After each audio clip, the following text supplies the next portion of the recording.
And that's going to be a wonderful time, too, on this July 10th, on this swampy evening. We're going to follow up with a couple of wild court cases that are going on over here, especially that Bachelor case that we were talking about.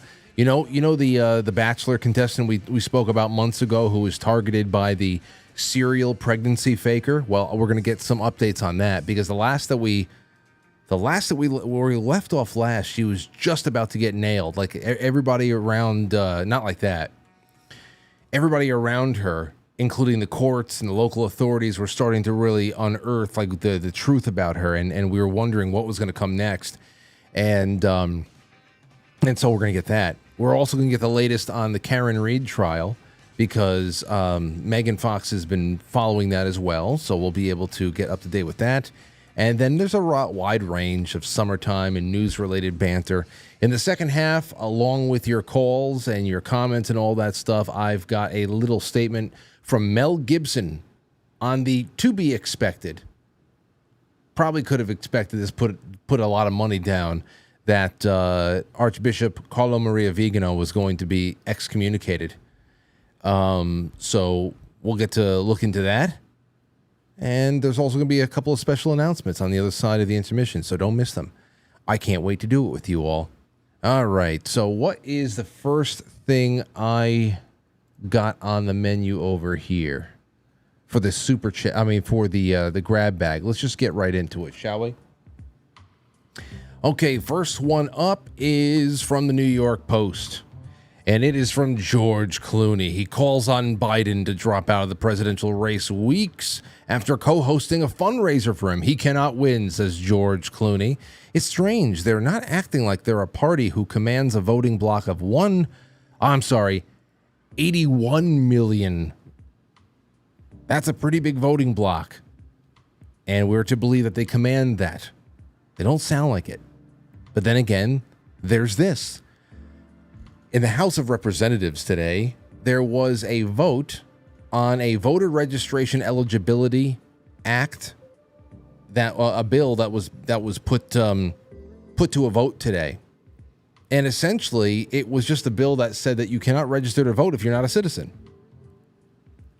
Just duh. But there were 198 Democrats who voted against this. 5 voted for it, and then 10 abstained. Okay?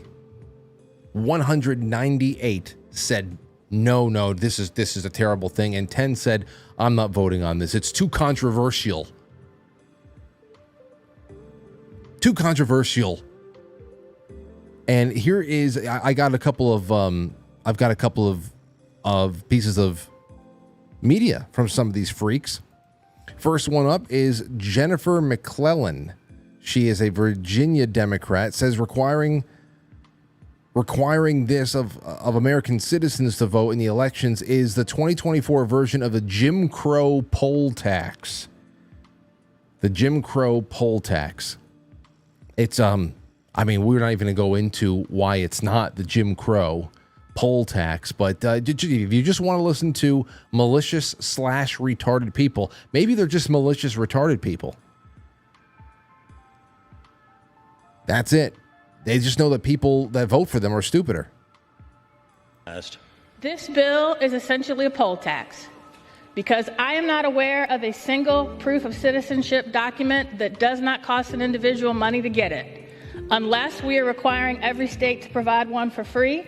And then it's an unfunded mandate. This is the 2024 version of the Jim Crow poll tax. I'm pretty sure that state IDs are like what? How much does the New York state ID cost? New York non-driver state ID. Let's see here. Get a non-driver ID card today. How much is it? It can't be that much. Standard non-driver ID card. If you're under the age of 62 and your next birthday is within the next 6 months, it's a $10 fee that's valid for 4 years. Any age and receive any age that receives temporary assistance is, so if they're on welfare or something like that, no fee, and it's valid for 4 years. If you're age 62 and older and you receive Social Security, no fee, valid for 10 years. 62 and older, period, $6.50, valid for 10 years. Under the age of 62 and receiving Social Security, 10 years, $6.50.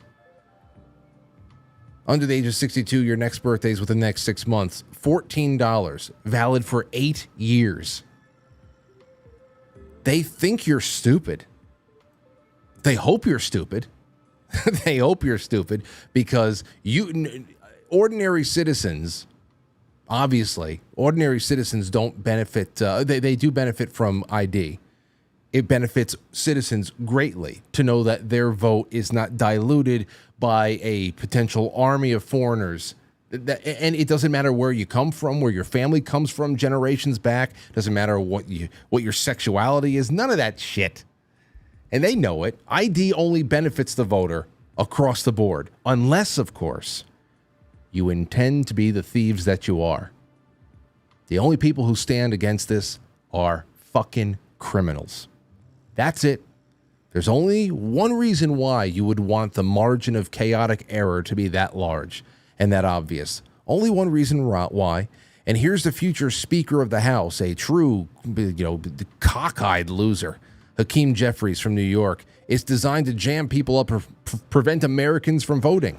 The whole point, of course, is that they're not Americans. Only citizens can vote for the United States Senate. Only citizens can vote for the presidency of the United States. So this extreme MAGA Republican voter suppression bill is not designed to solve any problem on behalf of the American people. It is designed to jam people up. Yeah, good job, Brooklyn. Good job, Brooklyn. Here's the last one. This is from Representative Summer Lee. Suggests that passing this law is xenophobic. Because why? Why is that? Why? I would love for them to say why. Because if you're not a citizen, I think everybody should be xenophobic against non-citizens voting in an election wherein they have no skin in the game. And that they're living in a state of illegal. I mean, they're illegally. Their presence is illegal. Whatever. You're here. Okay. Everybody got here somehow, right? Let's just leave that one alone for a second. Xenophobic. We should all be xenophobic about people who are not eligible to vote voting. Everybody should, unless of course, you're only pretending to command an 81 million person voting block, and you need to actually create a voting block that big in order to match the paper you were able to stack in 2020. Hypotheticals. It is under attack right now, right here with this very bill. Republicans want to throw up barriers because when people vote, they lose. Let me be clear. They don't want you to vote. They don't want to hear black voices, brown voices, LGBTQIA voices, young voices. I know. It's just like, it's too much. Too much. All the gays that are just spilling across the southern border looking to vote here. That's it. Man, they hope you're stupid. That's just what it comes down to. All right, what's the next thing? Here's a little thing that the Chat GPT, the AI Grok on Twitter generated when somebody was throwing it questions about France and what France does over there to secure their votes. Now you can see the parliamentary kind of musical chairs that were played over the weekend. We talked about that when we came back from the 4th of July break, and we talked about the 200 delegates dropping out, Macron siding with the communists and all that shit. So there's stuff like that. But as far as being able to tally what is going on, where are people voting, they have it a lot better together than we do. Now they're up against just shameless oligarchs like many other people who have their tricks. But they definitely have it together voting-wise better than we do. Listen to what Grok gave everybody. France does not have a drop boxes or mail-in voting in their elections. In France, voters cast their ballots in person on election day, not election fortnight. There is no early voting, no mail-in voting, and no use of voting machines. The French voting system uses paper ballots that are cast in person and counted by hand. Voters make their choices in a booth with the curtains closed, then place their ballot in an envelope, and that is put into a transparent ballot box. The system has been used for generations. Mail-in voting was banned in France in 1975 due to concerns about potential fraud. While there have been some calls for more flexibility or modernization, the French system has remained paper-based and in person. And if you go back far enough, and I would say less than 10 or 12 years ago, there are plenty of Democrats who are still serving today, if you want to call it service, that are still serving today that were very forthright about the dangers of mail-in voting. People like the bed shitter, Jerry Nadler, many of his friends. We all know. But of course, when you get late in the game and you start losing ways to actually seal the deal, you have to do what you can. And this is what they're doing. Ben Affleck and Jennifer Gardner's daughter, Violet. Is it really a girl? Hold on, let's see. All these Hollywood stars have kids that start chopping parts off and injecting hormones. I don't know. Let's see. Tells a Los Angeles public hearing she contracted a post-viral condition and demands mask mandates. Take a listen to Violet. Hi, Violet Affleck, Los Angeles resident, first-time voter. I'm 18. I contracted a post-viral condition in 2019. I'm okay now, but I saw firsthand that medicine does not always have answers to the consequences of even minor viruses. The COVID-19 pandemic has thrown that into sharper relief. Oh, shut the fuck up already. This sounds like, you know when you go to a commencement event, you go to a high school graduation, and the valedictorian comes up, and it's just like the most robotic, verbose bullshit out there because they just feel like, I have got to sound like a valedictorian. What a nerd this girl is. My body is weak. I need everybody to put masks on. We'll get a better body. 1 in 10 infections leads to long COVID, which is a devastating neurological cardiovascular illness that can take away people's ability to work, move, see, and even think, stands to exacerbate. Oh, I know. There's plenty of people out there that can't think since 2020. There's plenty of people who can't think anymore. Our homelessness crisis, as well as the suffering of many people in our city. It hits communities of color, disabled people, elderly people, trans people, women, and anyone in a public... Whoa, gee. Did you get all that? Hold on. Let's hear about all the people who are, of course, in danger. Our homelessness crisis, as well as the suffering of many people in our city. It hits communities of color, disabled people, elderly people, trans people, women, and anyone in a public-facing essential job the hardest. To confront the long COVID crisis, I demand mask availability, air filtration, and far UVC light in government facilities, including jails and detention centers, and mask... Oh my God, just go away. Go away. Your parents should be completely horrified. Your parents, but then again, I mean, it's the Afflecks. Jeez Louise.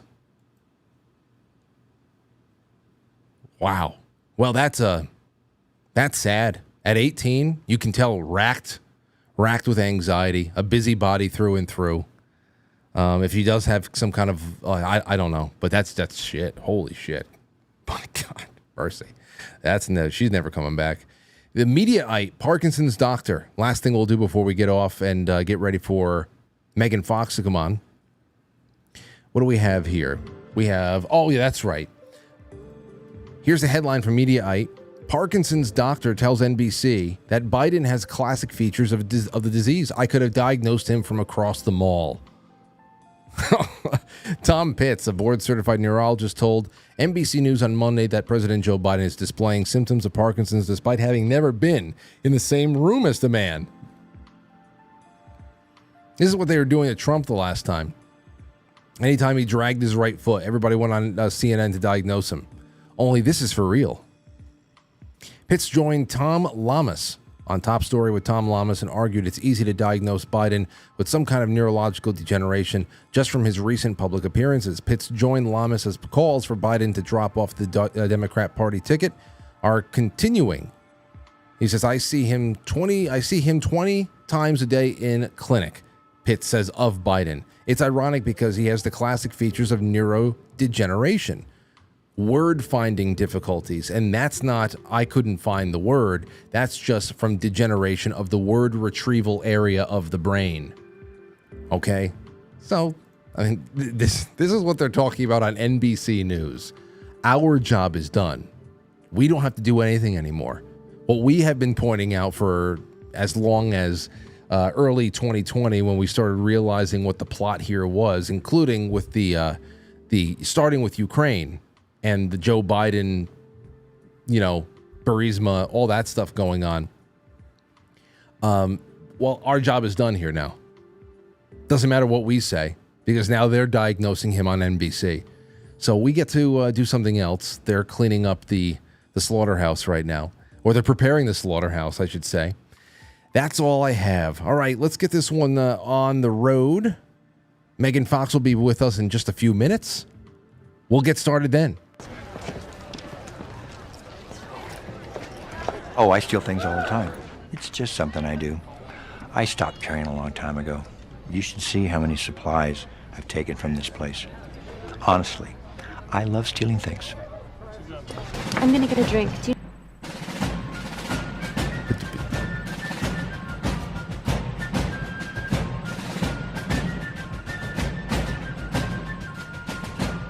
You let one ant stand up to us, then they all might stand up. Those puny little ants outnumber us 100 to 1. And if they ever figure that out, there goes our way of life. It's not about food. It's about keeping those ants in line. That's why we're going back. Does anybody else want to stay? Let's ride!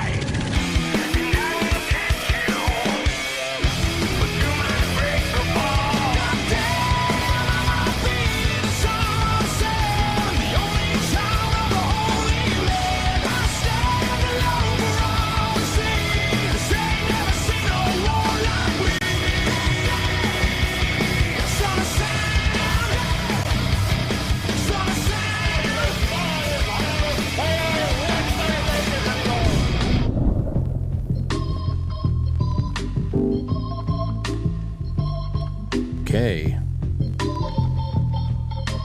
All right, ladies and gentlemen. Welcome to the show. It's 7:17 on the East Coast. It's quite frankly. And I don't know, we got a bunch of cool things that we're going to be doing tonight. We're going to be joined by a guest in just a second. Waiting for her to connect her camera. And we'll be right on the way with Megan Fox, who is a writer, of course, for PJ Media and a whole bunch of other places, and covers a lot of things going on inside and outside of courtrooms, the things that are really hot and also the things that are completely underreported. The first time that Megan came on the show, we were talking about CPS. We're talking about inner workings of some of these, some of the departments that are there to set up to help children and families and all that stuff, and the courts that are attached to them and how corrupt it all is. And from there, we've expanded out into so many different things. I love when she's on. I think she's on with me right now. I just don't see her or hear her. That's weird. I'm here. Wait, I hear you. I see you. You can't see me. I cannot. Is my camera not on? It's blank. It's just completely blank. It's black. Uh-oh. Well, hold on a second. Do you have a cap on the? No, I do not. It was working for me earlier. That's bizarre. It doesn't show up in any of the camera's set properly. Let me back out and come back in. Yeah, do that. See what happens. All right, we'll be right back. Go ahead. Okay, we'll see if this works. In the meantime, where's the poll? I have the poll that is up in the YouTube chat room right now. I try to put a poll up every night, as I told you. There's a poll up right now that you got to go check out. It's going to tie into a little bit of what I just want to throw at Megan tonight, just for a little bit of fun.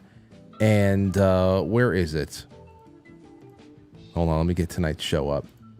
There we are. It's about the generations. Okay, here's the poll. which generation is going to be the worst among all of the generations that we have listed right here when they are elderly? Is it going to be, I'm talking about when the histories are written, when the social histories are written on this. If we go a couple of, I don't know, maybe let's go like 50 years into the future, 60 years into the future. Which generation is going to be the worst group of elderly people? Is it the current boomers? Is it Gen X? Or is it going to be the millennial elderly that are the worst? Or is it Gen Z? We're going to keep Alpha out of this because I actually think that Alpha is going to be the start of a significant turnaround in a few things. We can talk about that on another night. I'll chop this up with Megan in a little bit here too. That'll get into we'll get into that territory. But she's working now. Okay, great. She's working. I should be. Yeah, I see you now. Everything's fine. So how you been? I am great. How are you? Oh, I'm just. Hey, listen. I'm very happy by the whole the spring. I'm happy the summer is as hot as it is. I know it's not summer for people now. It's heat dome season and yeah, it's so hot here in New York. I've got my air conditioner blowing right on me. I'm sorry if the fan noise is overwhelming you. No, it's fine. It's fine. It's one of those things where I'm enjoying it. I'm soaking it up no matter how uncomfortable it gets at times because when that fall comes, it's going to feel fantastic. It's true. It's true. I also have contracted the Disney flu, unfortunately, so I sound a little weird because I have been in bed with a fever for 2 days. The Disney fever that you get every time you go to Disney World because I just got back. Did this happen do you think that it was from the plane and the recycled? No, we drive. Oh. We drive. But the whole time, I spent the whole time telling my 9-year-old son, stop touching all the handrails. Don't hold on to the handrails, for God's sake. Okay. So you went down there when? This was right around... Oh, God, I feel like I was there so long. We left on June 25th. Oh, so you were at Disney for 4th of July. Yeah. We were at Universal for the 4th. Okay. We had left Disney and then went to Universal for the 3rd, 4th, and 5th. How the hell was that at this time of the year? Because I'll tell you, I was just saying it yesterday. I told Lauren I would not mind going back to Florida in July or August, but only if we were there for a beach, not a concrete jungle theme park. Because it gets I did a lot of time at Disney and Universal when we were, in middle school and high school and going down. But the kids, this was our last trip. My youngest son is 9. He's never been. So it was the last blowout at Disney World, and we'd never been to Universal. So my husband decided we should just do the whole thing. And we were supposed to go in 2020. That was supposed to be my son's first trip. But then, you know what happened in 2020. So we canceled that vacation and took the best vacation of my life. We rented an RV and drove to Yellowstone and had the most amazing time ever. I never wanted to go back to Disney World again. In fact, I begged him not to make us go. But he said no. He said it's not fair because the little one had never been and we won't go again. He promised me this was it. This is the last time. Although it was a lot of fun. I mean, I always forget how much fun I have at Disney World. There is something magical about that place, as much as you hate it because they're, they are who they are and they charge so much money for everything. There's always a moment when you're overwhelmed by how magical that place can be. Yeah. It's been a long time for me. Long time since I've been on Space Mountain and all the other things. And I always said there's one thing I would like to do again, and that is to, as an adult, go back to Epcot Center. Because, every time I've been to Epcot Center like 3 times, and it's nice. You go from country to country. You practice your Italian a little bit when you're in Italy. But aside from that, you can't have a drink in every country. You can't do anything. And so I like to do that as an adult sometime. But who the hell knows when? But you just brought something up we were talking about last night, and that was RVing, just getting out on the open road, going to see the big road trip. I want one. I got to do it. I want one so bad. My husband and I have rented an RV 3 times now. And the last time he said, that's it. We're not renting him anymore. We're not doing this unless I buy one. And then I'm like, well, buy one then. Well, what are we waiting for? So now I haven't been able to get out on an RV trip because he's determined not to spend money renting anymore. That's one of those things that I would understand why you finance it.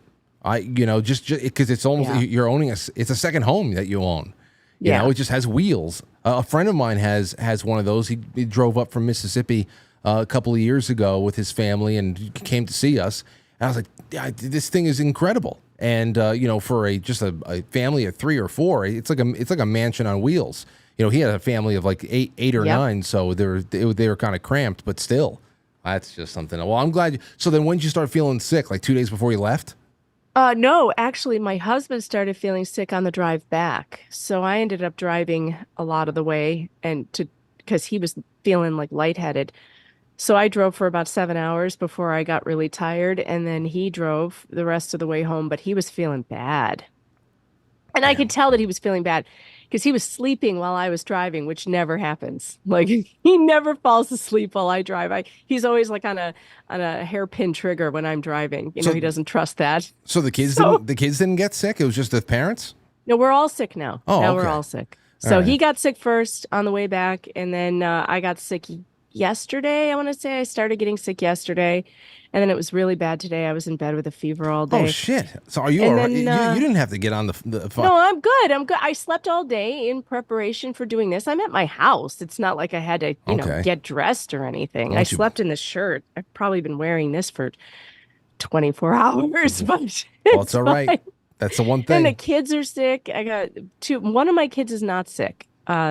And she got lucky and got tickets to a concert tonight. So she got out of the sick house and went to a concert with her boyfriend. So say we're all good. It's just it's probably COVID, but it's whatever. Just probably one of those summer flus.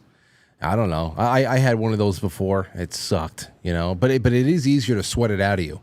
That's the real. I'm drinking a hot toddy right now. I highly recommend when you're sick, some bourbon, lemon, water, hot water, and honey. Local honey. That's what I'm working on now. It helps my throat and my chest and the congestion. It's pretty much all I usually do when I'm sick is hot toddy. I have a decent bar over here at the studio, and when we first opened up our first studio location in 2009, we put a bar in a nice little area to receive guests and all that. And we always thought that, hey, when we I'm gonna go to the studio every night, have a nice little glass of scotch. I don't drink, and then when we put the bar in, I drink even less. But there are times. The only times I'll take a shot from that bar usually is when I'm here and I'm sick. If I feel like I've got a sore throat coming on, I want to just burn out my throat. I'll go to the whiskeys. I swear bourbon does wonders for sore throats. It does. My grandmother used to give us a hot toddy when we were kids if we were sick, and then she'd wrap you up in a blanket and make you sweat, turn the heat up. And I remember thinking, this feels terrible, but then you'd wake up the next day and feel better. So just has to go. So anyway, I'm happy everybody's kind of turning a corner, and thank you for being such a warrior with us tonight. So let's see here. I was too excited about seeing you again to cancel on you. It's been so long. I'm just going to sleep all day, and then I'm going to talk to Frank tonight. It's going to be great. And it's fine. I feel better. Not only that, but when you think about the way that we left off the last show, I mean, we have to get a little bit of an update here. So before we do all the fun generational stuff, I want to do 2 court cases. One that I discussed with you in the last time you were here, and then another one that we've been following that I know that you've been following as well. So I guess we can get updated with you on that one too, and that's Karen Reed. Let's do Karen Reed first, because this audience, we were right up at, once the jury started deliberating, we had a really big show where we took the case from start to present with our friend Bob Mata at the Defense Diaries, and we got it all out there. And then it was about a week later that I started hearing, the murmur of mistrial. Where are we now? Go ahead. Well, it did end in a mistrial, and we were all screaming at the screen when the judge, Auntie Bev, as she's been called, did not poll the jurors. And we were screaming at the screen. Several of the lawyers I know, I was watching their coverage. I know Larry, a DUI guy, Larry Foreman, was having an absolute meltdown. And I was agreeing. I was right there with them. I'm like, oh my God, how do you not poll the jurors? We're talking about 3 counts here. There's 3 counts. We need to know where are the jurors on each of these counts. There's the manslaughter in the second degree, right? Or murder in the second degree. There was manslaughter, and there was leaving the scene of an accident, I think. I think those were the 3. Don't quote me on the second one, but 1, 2, and 3. And they didn't poll the jurors. And we're all like, what are you doing? Like, we need to know. You could be unanimous on count 1 and not unanimous on the other 2, or you could be unanimous on 2 and not on 1, and she would still get acquitted on the ones you were unanimous on, right? Mhm. Or guilty of, right? It works either way. She could be guilty on 2 and not on 1, or hung on 1. It's not like because you're hung on one of the counts that the entire thing is hung. That's not how it works. And so we're all like, how do you not poll the jury? I don't get this at all. So then if that's the case, they have to start, and they will start all over again? Let's start all over again. Yeah, so it attaches. So, okay, here's what happens. The Commonwealth already came out and said they're going to retry her on all 3 because allegedly there was no verdict in any of the 3 counts. That's how it looked at the last, that's how it looked. But that's not how it is, because now we've had jurors come forward, 4 of them now, to say that we all agreed unanimously that they were going to acquit her on murder in the second degree, and that they were in agreement that she was acquitted on the 3rd charge, which was leaving the scene of a crime.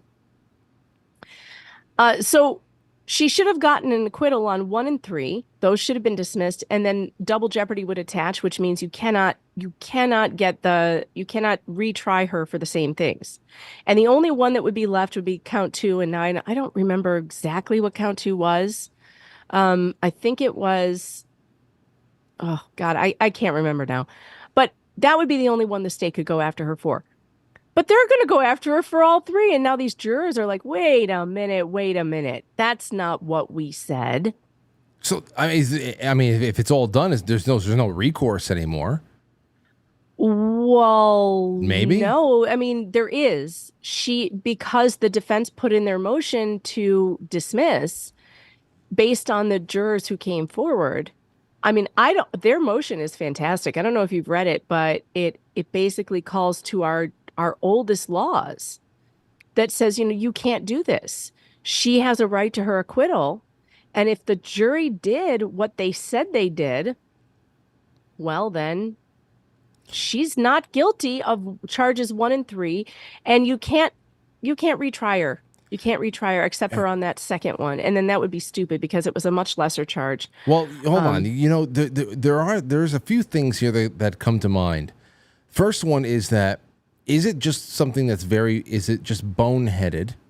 Because I have seen incredibly unintelligent judges get some airtime over the last few years.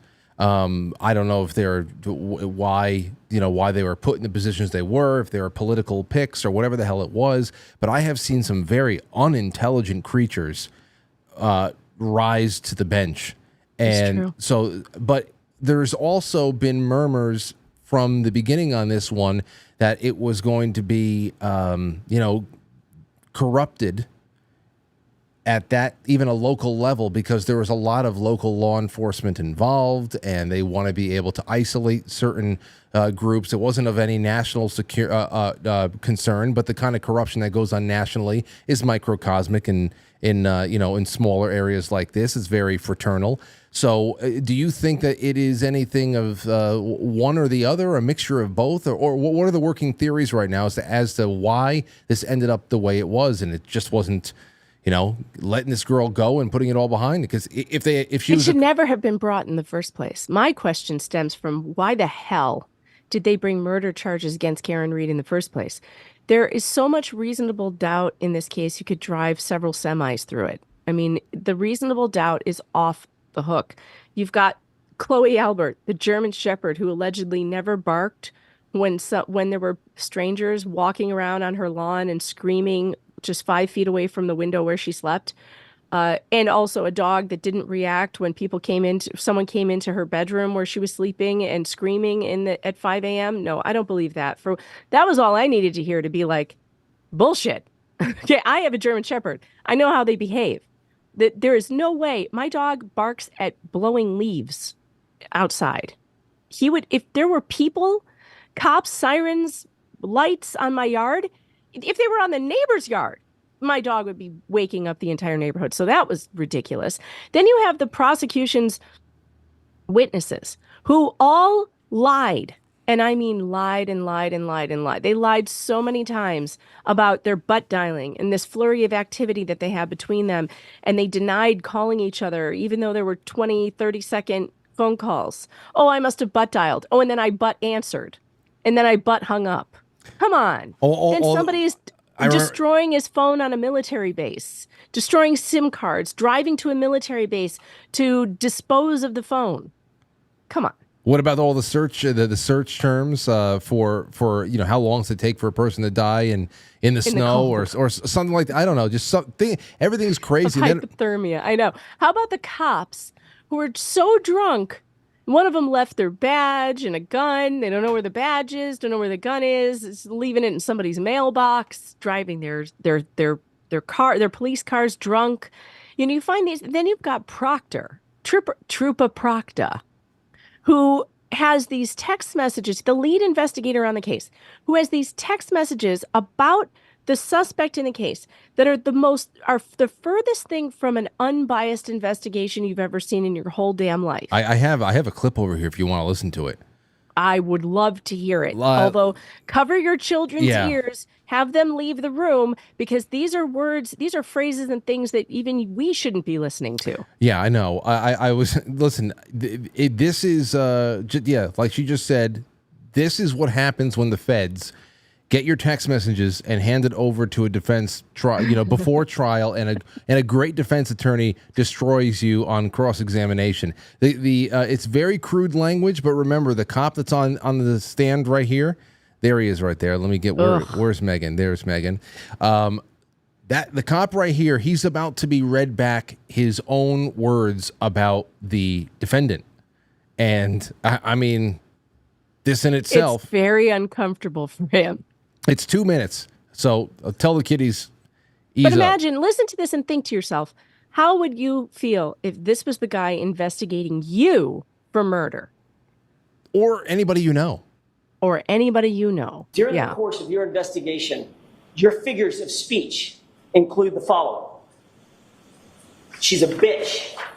Objection. Right? Is that right? Yes. Objection to what? Correct? Yes. A retard, right? Yes. Her balloon knot leaks, right? Yes. Oof. No ass, correct? Yes. She's fucked, according to you, right? Yes. Ass leaker. That was the word you used, a figure of speech, right? Correct. A girl who shits herself, right? Correct. By the way, that is his crude commentary on an actual medical condition that she has. It's not just just to call her a nasty name. It's a medical situation. And then fuck her, correct? Correct. Would you agree, Trooper Proctor, that you have dehumanized Karen Reed during the course of your investigation with comments and words like this? Objection. I'll give you this one, Mr. Jackson. Would you agree with that? I would say based off that language,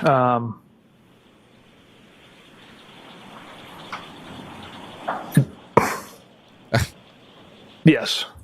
And you admitted, in your own words, that the cop homeowner wasn't going to, quote, catch any shit, right?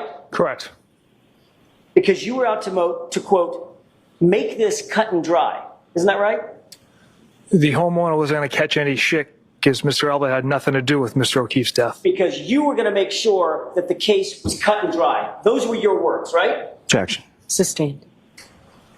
And Trooper Proctor, it would be far easier for you to pin it on the girl who's just a whack job cunt, in your words. Damn, man. Who you hope just kills herself, right? Objection. Sustained.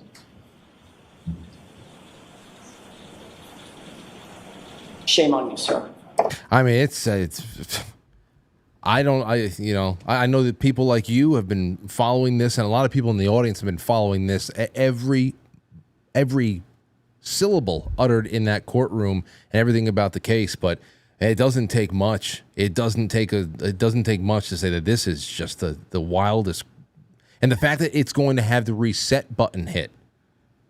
It's really it's so unfair, and that cannot happen. She needs to be acquitted on 1 and 3, absolutely, and then the prosecution can make their decision whether they're going to retry her on charge number 2. But she is not guilty. If what the jury members are saying, it doesn't matter. We've looked it up. It doesn't matter if they filled out the jury form or not. If all 12 were unanimous that she was not guilty on second-degree murder, then she is acquitted. She is, double jeopardy applies. And so the judge needs to call them in and pull them. And the fact that she didn't do that it's mind blowing. And you asked me, did I think that it was corruption or incompetence? I watched this judge throughout this trial, and I thought she was extremely biased toward the state, as a lot of judges are. I thought, so I'm leaning towards corruption. I'm leaning towards she has done everything in her power to make sure that Karen Reed gets a guilty verdict. That's how it seems. And Karen Reed, none of this should have ever come forward. I've been racking my head around, like, what could have actually happened to John O'Keefe? Like, if he wasn't attacked in the house, if there wasn't a fight and Colin Albert and his bloody knuckles wasn't involved in some fight with him, and it was some sort of accident, and maybe he slipped on the ice, or maybe if she did hit him, if that did happen, I'm supposed to believe that with no motive, with no fight, with nothing, this woman just decided one night to murder her boyfriend. If anything, it was an accidental death.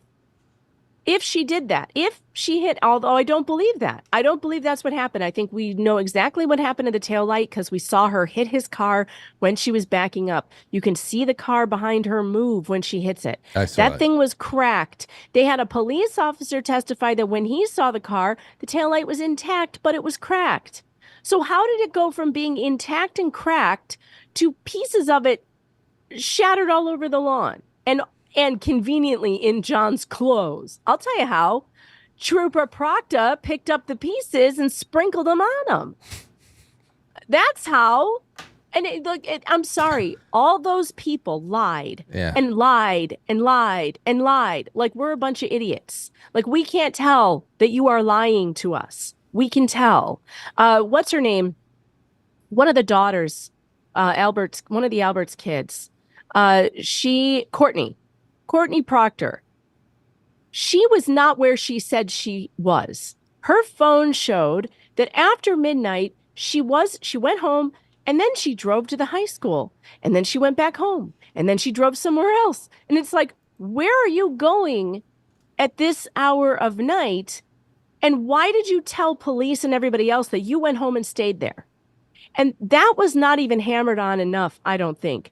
They destroyed their phones. They lied about Colin Albert being at the house. So did the cops, by the way. They never mentioned the Colin Albert, the kid with the bloody knuckles, who he says he fell on the ice and he put his fist down. Well, have you ever fallen Never. And your fist goes down? No, you go like this. Yeah. And you're going to have wounds on your wrists and who? I'm sorry, but who fucking believes this? Listen, that is that's hard to believe as somebody that could sneeze with their eyes open. You don't fall down and not open up your palm. You don't. You don't fall down and not expose your palm. That's ridiculous. Well, the other thing there too is it's not even a little detail, but when I was talking to Bob Motta, when I heard about the amount of blood that was lost, but no blood left behind, like there was, as far as how much was lost from the body, but no trace of it in the snow, nothing else like that. That very, very strange right there. I said, okay, well, this is not where he died then. He was moved to the front lawn. Something was going on there. So here's the thing. It doesn't matter how John O'Keefe was killed. All that matters is there's so much reasonable doubt that it could have happened a different way. If that even enters the mind of the jury at all, it could have been the dog. It could have been Colin. It could have been Brian. It could have been whatever. And it might not have been Karen. She's not guilty. If you even think for a moment, it might have happened a different way. That's reasonable doubt right there. Mm-hmm. That's And I'm sorry, nobody who watched this, and there are these rabid fans on Twitter, and they found my account, I'm sorry to say. There are these rabid anti-Karen people who are just determined that this woman is a murderer. And it's like, you cannot talk sense into them at all. You cannot tell them what reasonable doubt is. It doesn't matter if Karen actually even did this at this point. If she did this, the state has not proven it beyond a reasonable doubt. There's so much reasonable doubt with the solo cups. Oh my God, you know about the solo cups? No. Oh, Frank. I didn't know that there was such the cops were collecting evidence in solo cups. Yes. The tainted evidence. Yes. Okay. They have tainted. There are so many things that went wrong in this investigation that there's just lists and lists of them where a reasonable jury should never give a prosecutor that kind of power to convict somebody with such a shitty investigation, with red solo cup evidence collection and all this other shit. How about the dog? How about the dog that disappears, that the defense team has not been able to verify proof of life on? And we are supposed to just take the prosecutor's word for it that the dog is at a farm in Vermont. I've heard that story before. I know. That sounds like a story I've told my kids before. What happened to the dog? We sent him to live at a farm in Vermont. Same thing happened to the fish, the goldfish. What happened to the goldfish? Well, he jumped into the toilet. He went back to the ocean. We're going to say he went to the ocean now. His arm literally has bite marks, scratches all over it, and they're trying to tell me that a plastic taillight did this. I didn't even know that there were. I understand that there was a lot of people because there's more and more people that are paying attention to these cases day by day. I mean, there's more. It's almost like the Golf Channel at this point. People want to know what's going on inside of American courtrooms. I think maybe just because so many of the cases are very compelling. There's a lot of drama that's involved with cross-examination and everything else. There's also just learning the process. People just like it, just from a self-edification standpoint. It's becoming more and more. So I guess I shouldn't be surprised that there is a contingent of rabid anti-Karen people out there. But I just, I don't know what case they're watching, though. That's what I'm asking. Even from a very casual standpoint, what little I know is ridiculous that this even went as far as it did. I don't know Karen Reed. I have no connection to this woman. I don't have a like for her, or I don't there's no, I don't have any loyalty to this woman. I'm just looking at the facts that the prosecution has given in this case. I'm very concerned about people's civil rights in court cases, right? Your constitutional rights to innocence, unless the prosecution, the state, can prove that you're guilty. They did such a terrible job. There is no doubt in my mind. I actually don't think she did this at all. I think that she was framed. I actually believe the defense's tale. But even if you didn't believe that tale, even if you didn't believe that there was a massive cover-up with a bunch of these cops who've known each other since they were born, basically. That's the other thing you have to take into consideration when people are like, oh, it couldn't be a cover-up. It's too many people. No. This is Boston. This is Camden. These people grew up with one another. They would bury bodies together. Okay, you need to look into Camden. They already buried a dog together. They buried a dog. Where is Chloe? Justice for Chloe. This guy, the Alberts, ripped out carpeting. They redid a basement. They filled in a pool with cement and sold the house. You know where I think the dog is, Frank? I think we should dig up that pool. I think so. I think we need to dig up the pool and find the dog. Justice for the dog. What the hell did she do? And why did she have to pay the ultimate price? We got 2 murders on our hands here, Frank. It's not just John O'Keefe, but Chloe Albert is missing. You know what's going to happen? One day, like, I don't know, it's 50 years from now, somebody's going to use one of those radar gun things. You remember from Jurassic Park where they blew the radar into the ground to see the velociraptor? They're going to see. Find there's going to Chloe be a Albert German Shepherd there, bent back like a velociraptor. It's going to be. But again, do you know now that this is going to have to be done all over again? When does that start? I just real quick on that because I want to get to the next story. I don't know. The prosecution's going to have to pick it. They're going to have to decide that, and I guess they're going to have to. But they have to get through these defense motions first. The defense now has, and if these motions get denied, they are absolutely going to appeal to a higher court. And once it gets out of this Mickey Mouse court of anti-Bevs, I do not see an appeals court looking at this evidence and going, nah, it's fine. Deprive her of her liberty again. Yeah. Like what? I don't think so. So we'll see. I don't know what the timeline's going to be, but I don't think it's going to be anytime soon. I'll tell you that much. Okay. All right. Well, then there's that. And we have a few friends that we've been discussing this with. You're one of them. So we'll keep on top of that. Let's get to this next thing here. The last time you were on, we were talking about this Laura Owens, the Tonsil twins case.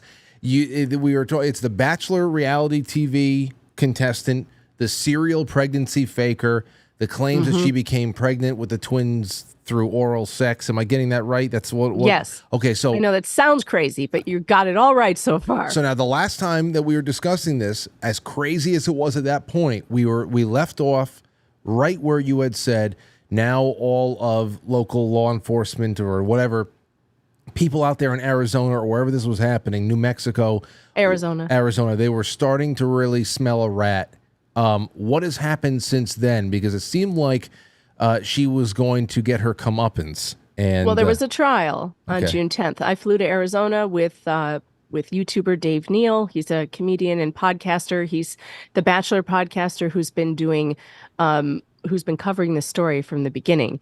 So we flew to Arizona for this trial. Reality Steve went too. It was it was really fun. I mean, and a bunch of people from across the country showed up just to watch this trial. There were probably about 50 people there, some local, some people as far as from Oregon who came to Arizona to see this trial.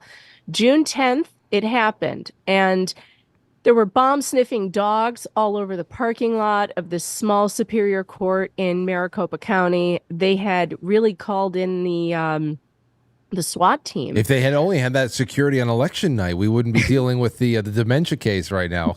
I know. Especially right in Maricopa. Isn't that where it all went wrong? That was the belly of the beast. My God. Yeah. And then they had like printer issues. They need IT goatee Brad. They need my Brad to get down there and fix it. But no, I couldn't believe it. So Dave had gotten this media van. He rented a van so he could stream from the parking lot and we could do our reporting from the van. And so the parking lot's all set up we got the media van there and somebody brought catering. I mean, it was a big party in the parking lot. It was a lot of fun. There were breadsticks and salad and pasta. But I get in there. I got access to the courtroom as a reporter. So I was in there with my laptop. They had an overflow room for the other people because it was a very small courtroom. And she proceeded to get on the stand and perjure herself about 4 more times. And oh my God, Frank, it was insanity. What was she saying? Like what were the biggest offenses? Okay, well, up until June 10th, there was this issue of a sonogram that she claimed was hers that she got at a Southwest Medical Imaging lab in Phoenix. And Call his name and he appears. IT Goatee Brad just showed up in the chat. Every time I say his name, he appears. It's unbelievable. He's my IT guy. He helps me out. What's up, Brad? So as soon as she got up there, she starts changing her story. The sonogram she had always claimed was from Smile. They found out during the deposition that it was actually, she said, "Oh no, I got that at Planned Parenthood." And then it was, well, I changed the top of it. She changed the location. So she tampered with evidence. She doctored a sonogram. Now, that sonogram we've never been able to actually locate the original from, though have been other sonograms that we have found online from like old videos or blog posts that she used in different cases, because, she's done this to other men. Mm-hmm. But in this one, this particular sonogram, she was then claiming in May that she had gotten it at Planned Parenthood. So they give her she gives them the HIPAA release to go and get this record from Planned Parenthood. Of course, it comes back Planned Parenthood never heard of her. She didn't go to this Planned Parenthood in Mission Viejo, California, which is where she claimed she got the sonogram. So up and on June 10th, they start questioning her. Deandra Arena, who's the attorney who was crossing her, starts questioning her about this sonogram that she doctored. And all of a sudden, she says on the stand, when Deandra says, "We couldn't find any record of this in Mission Viejo, California." And she goes, "Well, that's because you didn't look at in Los Angeles." Ma'am, you were under order by the court to provide all of your medical records. Like, you lied about where this Planned Parenthood was? Is that what you're saying? And when you go to Los Angeles, she's going to say you should have checked in Alaska. Right. It's just one of those things. And it's too late to check in Los Angeles. We're literally at the evidentiary hearing, the trial. But she violated the rules of discovery by providing false information to the other side. So that was the biggest, oh my God. And then another moment during the trial that was really something was that I think it was during that same exchange, Deandra was going over all of the lies she had told. Like when she was in front of a judge in November and she claimed to be 100% pregnant and 24 weeks pregnant with twins, and that she had seen her doctor, Dr. Higley, an OBGYN, the Friday before. Well, Dr. Higley, the HIPAA release shows she never saw him. She made an appointment and canceled it, but she never saw him. And as soon as she gets questioned on this in court, she goes, "Well, that was just a minor thing." And people laughed because we call it minor perjury, because that was their tactic all along, was to say, well, the lies she told, they're just minor. Like, there's no such thing as minor perjury. Ma'am. Oh, yeah, I know, especially when it's attached to consecutive attempts to ensnare and harangue a person, keep them in some way, shape, or form attached to you and taking money for that, all under these pretenses of being pregnant and then faking. Well, didn't she say that she was ordered to abort the babies, or she had a miscarriage, a double miscarriage? Like, how did she not pregnant the whole again? Thing. I mean, look, she starts out. This is how she does it. She starts out by having, as soon as a man starts pulling away from her, she gets freaked out, and then she pulls the "I'm pregnant" scam. And then she says, if you stay with me and sign my dating contract, that you'll stay with me and try to make it work for a specific amount of time, I'll get an abortion. But if you won't try to make it work with me and you don't want to have a relationship with me, I will have the babies. And it's always twins. She's the most fertile twin producing woman this side of the galaxy. It's incredible. So then as far as today goes, that was June 10th. Now when does the clown show stop, and when is this woman institutionalized? Because she needs to be put. The clown show is ongoing, Frank. If this were 40 years ago, 40 to 50 years ago, I would be at least somewhat confident that she would be put in a padded room and have a lifelong of psychiatric help, and she wouldn't be allowed out of the out into public to do this again. But she'll probably be a House of Representative. She'll probably be the Speaker of the House in about 4 years from now. Okay. So by the 17th, the judge comes out with her order, and the order is one of the worst orders I've ever heard for somebody. Some of the worst news anybody could ever get.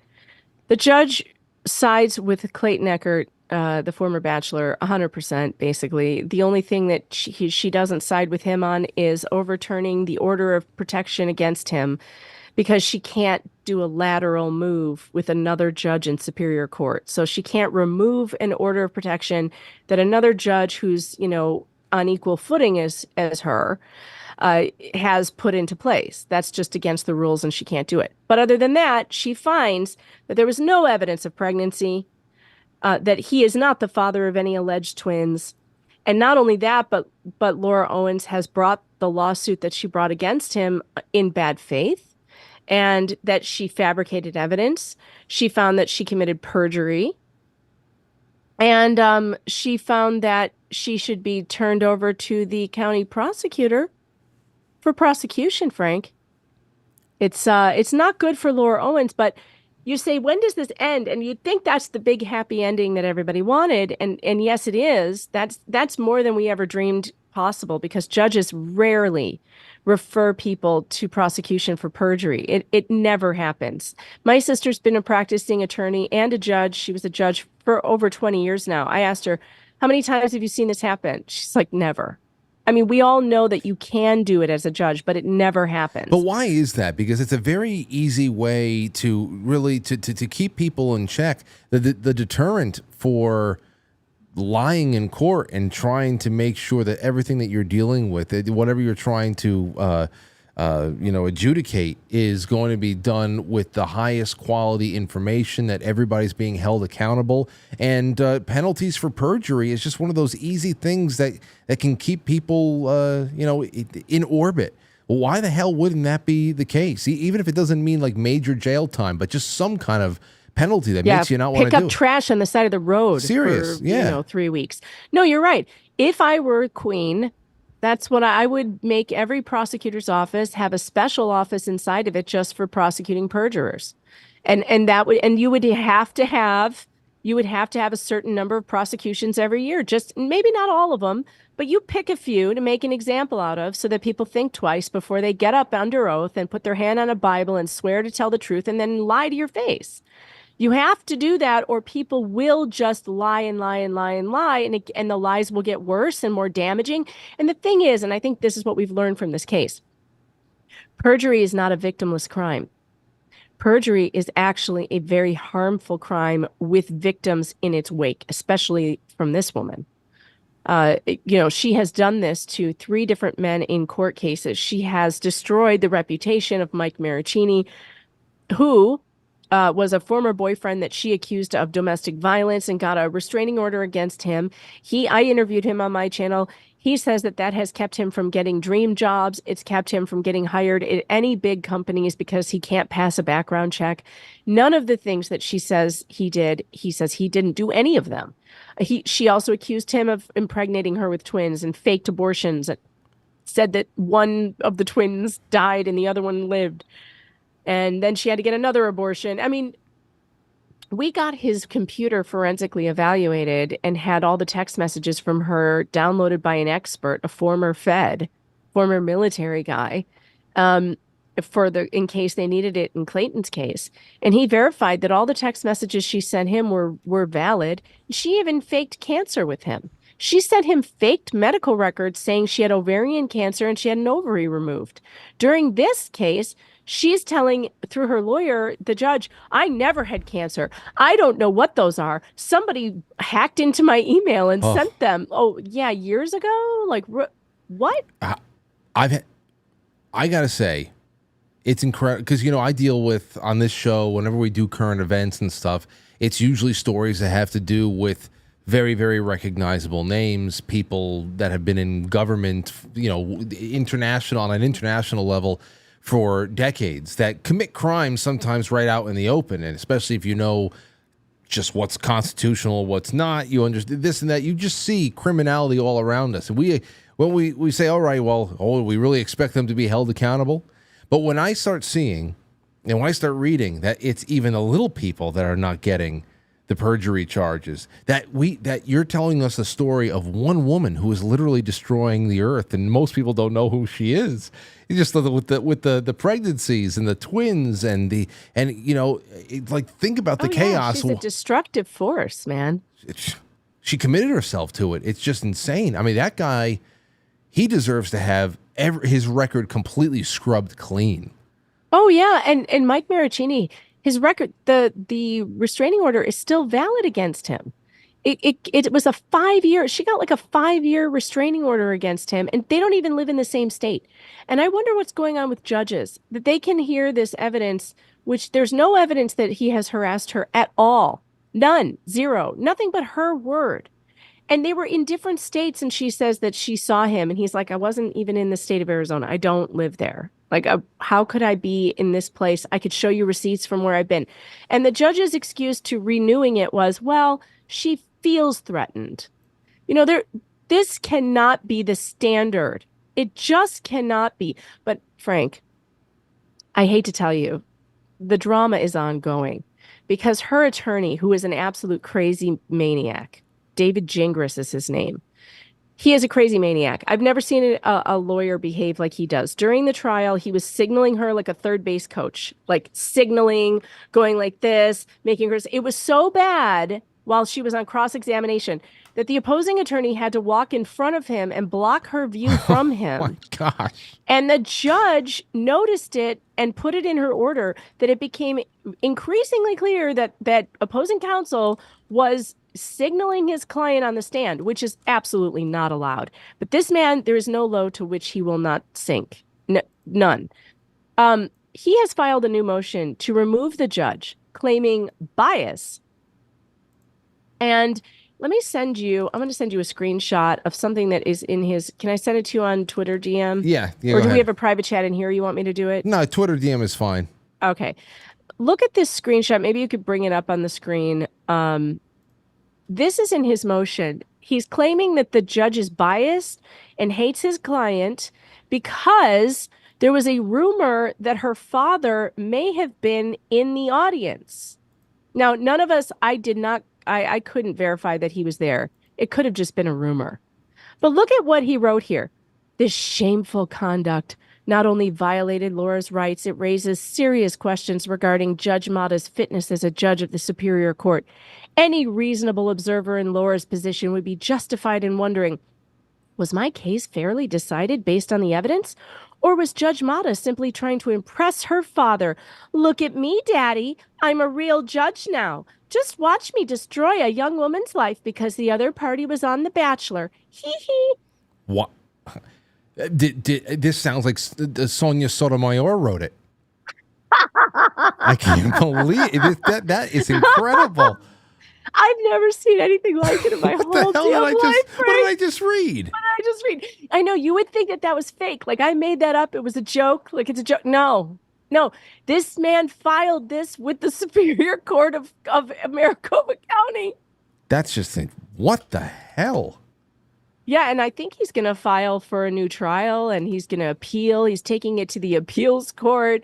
It's a nightmare. He is a nightmare of an attorney. I've never seen a guy behave this way. He called the press covering it. He called us cockroaches, and he couldn't wait to read our obituaries. And he's threatened Dave Neal with homelessness. Says he's going to sue him into oblivion, and put Laura's horses on his yard to eat his grass. I gotta. I'm gonna shift gears here for a second because obviously I can't wait to see what happens with this case, with the other case. But there's another one that was really disturbing to me, and unfortunately, this kind of news is really just doesn't even faze me anymore. I just kind of expect this kind of horror.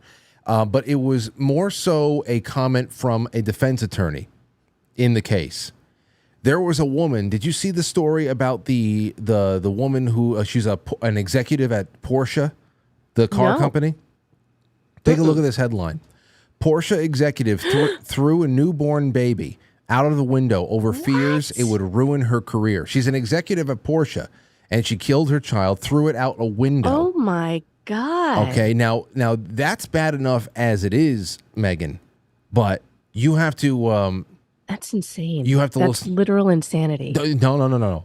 That's not the insane part yet. Listen to the defense attorney. Defense attorney Malt Hoach, 53%, 53 years, sorry, 53 years old, 53% disabled. He said, here's a quote. "It is a drama that affects me personally. My client did not even know she was pregnant when she suddenly held the baby in her hands. Suddenly, it just appeared there. It materialized. There was no control. There was nothing. There's no labor, nothing. When she suddenly held the baby in her hands, she was in an exceptional psychological situation. It was an accident. She dropped the baby. How the child ended up over the windowsill remains to be determined." If you've got people who are willing to put these words together, who are willing to actually publish, to speak these words into the public, I mean, that is Lauren. My wife just texted me about the guy representing Laura Owens and said the lawyer is Saul Goodman, and yeah, you know, he's worse than Saul. At least Saul has some redeeming qualities, and like at heart, he's a good guy who wants to help the underdog. This man will just lie and lie for no good reason. But again, I have a friend. I have a couple of friends who are trial attorneys. One of them, my friend Bob, I was telling you about that he was on.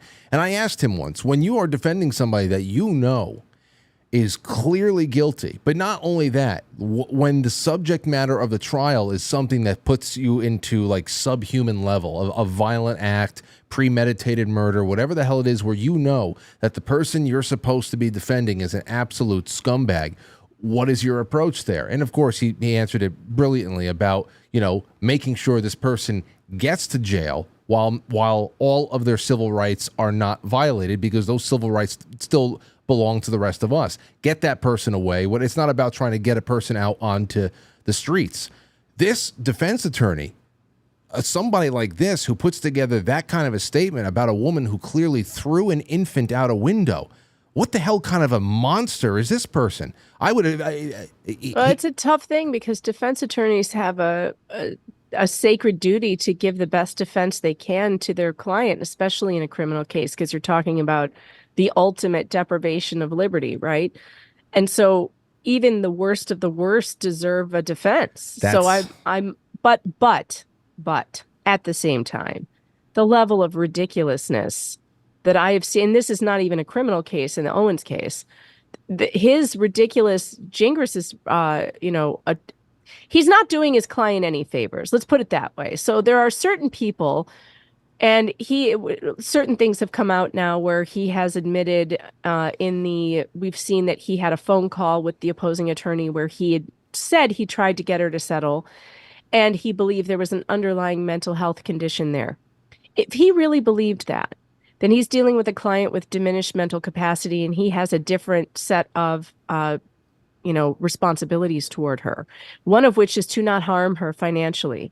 And by making her think she can win on appeal, and by making her think that if she keeps fighting, that she's going to somehow come out on top, I believe he's harming her financially, because these are lies. Someone who has so obviously perjured herself so many times cannot come out of this on top. Absolutely not.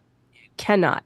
As far as the woman with the baby in the window, I know defense attorneys who probably wouldn't have taken a case like that. That's one thing you can do as a defense attorney if the case is too horrific, is you can decline to take it. You just don't take it. But there are plenty of people out there who have been accused of things, and you don't know whether or not they did it, and they deserve the best defense. Even if they did it, they deserve the best defense, period. That's just the way our system is, and it's that way for a good reason. Yeah. If I was in that situation, I'm just speaking for me, but I would be of the mindset of, well, let's just make sure that all the evidence is entered in properly and all the processes are followed to a T. And other than that, I am not. See, I wouldn't want you for a defense attorney then. I would absolutely, you'd be a terrible defense attorney in that case. Well, if I looked at this and I'm looking at if I had to come up with that, listen, my client didn't know she was pregnant. She suddenly is holding a baby and we don't know how it ended up on the sidewalk. Then listen, I mean, it seems unreasonable, but also as a defense attorney, You are operating under what your client tells you, right? And for the most part, defense attorneys don't want to know if their client is guilty or not. They don't they don't want to know that.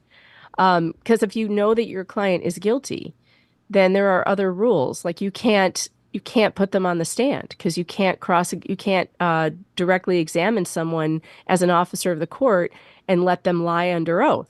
So you don't want to know if they did it or not. You want them to shut up and tell you what happened, and you craft a defense, and that's the way it works. Now, it sounds terrible, right? But also, that is your right under our system, it's your right to have the best defense, and you're innocent under the law, unless the state can prove it. And I think it's very important that we don't just lock people up because we are sure they did it, right? The state has to prove it because the state has immense power over the individual. And we have to limit that power as much as possible. And that protects all of us. It's better that guilty people go free than one innocent person is put behind bars. That is it's hard to accept, but imagine being that innocent person who gets locked up for 26 years because because we let it go for some people that we thought, well, we don't want them walking around on the street. Well, that's true. I don't want guilty people on the street, but I also want the state to prove it. Oh, yeah. You're going to have to prove it. I think that's something we've also gotten very used to now, too. Like I think that's why for whoever has followed the Karen Reed trial, for example, whereas on a larger level, we see criminality all the time, especially on a federal level or something like that. It's very out in the open. But they've got the best PR. They've got all the media as their public relations. They have the DOJ is theirs, and we just kind of understand that the biggest fish are probably never going to get caught, and that's why whenever there is a chance for a person who is obviously innocent to escape the jaws of a system that is just otherwise never showing us anything very hopeful, we are already in that situation where so many guilty are free, so it would be great just to get a win from time to time. But listen, Megan, I have a question for you, a general one before we leave tonight, and it's one about generations. I was reading this article on Axios. This is funny. I know. What happened? This question about generations. I saw the poll. I was going between I can't make up my mind whether I want to choose millennial or Gen Z. Elder millennials get off in my opinion, but the younger ones not so much. I think I might dislike them the most. I don't know. I think my generation of elderly is probably going to be very bad. I really do think that millennial when we become elderly, I think that it's going to be a really sick mix of shit. I agree. That's why I was like, I'm waffling between. I still think there's hope for Gen Z possibly, but I think Gen X is obviously going to be the least bad. We're always the least bad at everything because no one ever remembers us anyway. We're a smaller generation. We're the get off my lawn generation. We can do everything ourselves. We're just cool. I don't know. Like I don't have nobody ever has problems with Gen X. Everyone always just forgets we exist. I think because Gen X, like, you guys have a mentality where you wanted to be offended. Like you sought out, hey, we find it very funny. Let's do offensive shit. Millennial, we started off that way. It was very, we had that punk rock energy at first. And now we're carrying different types of flags and all that shit. I think millennial grandparents are going to be the first. You're all demanding masking forever. Do you see that? What the hell was that? The millennial grandparents and great grandparents of the future. It's going to be the first generation of great grandparents who used to wax their arms and bleach their assholes. It's going to be very, very weird. Okay. It is going to be very weird. It's going to be very weird. But no, I interrupted you when you were going to talk about that article, and you should, because it's funny. It's funny as hell. Well, here, the article from Axios, it says the following. STDs jumped nearly a quarter among seniors during the pandemic. And I said, well, really? Diagnoses of STDs jumped nearly 24% among seniors ages 65 and older during the pandemic. New data provided to Axios by Fair Health shows why it matters. The data points to the need for conversations about the risks of STDs with 70-year-olds. With seniors, they just don't care. I mean, at this point, they're just like, whatever. I've lived my life. I'm going to do what I want to do. I mean, I realize that, I mean, this is funny. And like, it immediately makes me think of that senior compound in Florida that always makes the news. They're always like fighting between each other over politics. You know the one I'm talking about? No, it's I called don't. like the Palms or the Sands or something in Florida where they're always making the news. But it makes me think, and they're always driving around in golf carts yelling at each other. I feel like at this point, like, leave seniors alone. Like, just, you don't need to tell them anything. They're going to do what they're going to do. It's like my dad. He's 80 years old. He's a diabetic. And he still goes to Dunkin' Donuts, but he's 80. So now it's like, well, we can stop yelling at him now, right? Because he made it. He's 82 or whatever. He's like, he's on the other side. The Villages. Thank you. I knew the chat was going to know this. The Villages in Florida. It's this crazy retirement home where people are always fighting with one another. Oh, I got to go And there. I imagine that the sex parties there are insane. You know, see, here's what I want to know. Do you think that this is something where let's go back to the greatest generation.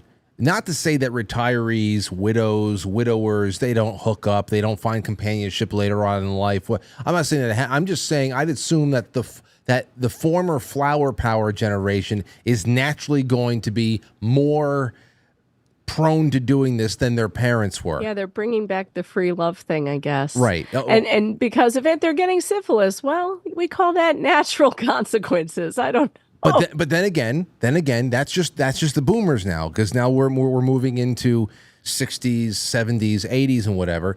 But then when you guys start going into the nursing homes, God forbid. Hopefully, there's going to be a lot more tattoos. That's what I was going to say. You think about the crop of old people in 2075. It's going to be so weird. Oh my! When I'm 90, I am on the side of like letting seniors do whatever they want. Like, they've lived long enough, and like, we should just leave them alone. Yeah, let them but do whatever the they gonorrhea. We have to stop the gonorrhea. Like I said, it's called natural consequences. They're the ones suffering with it, not me. It's just crazy. It's crazy. So you think that millennial are going to be the worst elderly? I think the younger millennials. I think the older millennials are more like Gen X, but the younger millennials, I think, are just, I cannot relate to these people at all. I think they're going to be really needy too. I think they're going to be like demanding their Social Security, and they're not going to understand that we're going to run out of that by the time they get there. These are kids who can't like keep a job and they don't work, and I don't know. I just don't see it being, I see them being the most dependent generation we've ever seen, which is going to cause a whole lot of problems. Gen Xers are hard workers, I'll tell you that much. We're not going to be causing you retirement problems because Gen Xers have worked since we were like 5. That, like, literally all of us have had jobs from the time we were like child labor, basically. My dad had me working in his store when I was 5. I was working 40 hours a week when I was 12. And that all my friends were like that. Everybody's parents either, had them working or they made them get jobs in high school, and everybody worked. Even if they came from well-off families, everybody worked. I don't see a whole lot of that anymore. And I think that's going to be a bad sign for how are they going to survive? I don't know. I don't know. I feel like there's a different, well, at least, I mean, I'm only around really one Gen Alpha girl all the time, and that's my daughter. But there is I feel like after Z, and maybe it's apropos that they are Alpha again, I think that after Z, we're going to see a return of a more, I think, simplified but also nurturing generation. Like, oh God, I hope so. I hope it's so. a reset. I hope so I do too. hope it's a reset because Gen Z is out of control. I mean, all they care about are their identity flags. It's weird. It's weird, and they're already up in everybody's business about how things should be, and like, I don't know, like, calm down. I liked what you said about the valedictorian speeches at high schools. I just sat through one of those actually because my daughter graduated, and God bless her, there was a lovely valedictorian there. But it's true that there isn't a valedictorian in high school alive who can say anything that means anything to anyone. I mean, there just isn't. And so, Gen Z doesn't have a grasp yet of the fact that they don't know anything. They know nothing. And I didn't know anything either until I turned 40, basically. That's what you learn. And then now I bet when I turn 60, I'm going to be like, I didn't know anything until I turned 60. You know the best thing, the best thing is when you go to any kind of a high school graduation, and people, whether it be the valedictorian, the salutatorian, whoever is up there getting some time to speak to everybody, inevitably somebody is going to say, we are going to change the world. And the fact that the first thing that everybody does is either they go to the diner and get drunk, or they get drunk and then go to the diner. It's like, but first let's get drunk, then we're gonna go change the world. It's like, listen, I don't remember my graduation. I don't remember anything. I think I remember like 3 things about it. Very vague memories of my high school graduation. I think I just remember it from the photographs, to tell you the truth. Somebody out there is going to change the world. The rest of us just want to be able to live a life and smell the roses and the coffee in the morning, and that's good, man. It really is. So, what do you got coming up now, Megan? What are you following on a daily basis? Are you working on any new pieces? What about your broadcast schedule? Let everybody know what's going on. I can't wait until you come back. Oh, summer's so hard for me because the kids are out of school and I am their entertainment during the day. So my broadcast schedule is thrown completely off. I haven't even figured out what I'm going to do. So I have been doing more streams at night.